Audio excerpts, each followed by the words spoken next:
महाराष्ट्राच्या राजकारणातील एक मोठे व्यक्तिमत्व आणि राज्याचे उपमुख्यमंत्री अजित पवार यांचे आज सकाळी बारामती येथे झालेल्या भीषण विमान अपघातात निधन झाले आहे.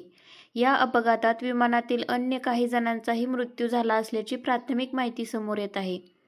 मिळालेल्या माहितीनुसार अजित पवार हे आगामी जिल्हा परिषद निवडणुकांच्या प्रचारासाठी मुंबईहून बारामतीकडे रवाना झाले होते. सकाळी 9:15च्या सुमारास बारामती विमानतळावर लँडिंग करत असताना विमानाचे नियंत्रण सुटले आणि विमान धावपट्टीवरून घसरून जवळच्या शेतात कोसळले. अपघातानंतर विमानाला भीषण आग लागली. अपघाताची माहिती मिळताच स्थानिक प्रशासन, पोलीस आणि अग्निशमन दलाने घटनास्थळी धाव घेतली. मात्र आगीचे स्वरूप इतके भीषण होते की विमानाचा कोळसा झाला. नागरी विमान उड्डाण संचालनालयाने म्हणजेच DGCAने या प्रकरणाच्या चौकशीचे आदेश दिले आहेत. या घटनेमुळे संपूर्ण महाराष्ट्रावर शोककळा पसरली असून बारामतीमध्ये समर्थकांनी मोठी गर्दी केली आहे.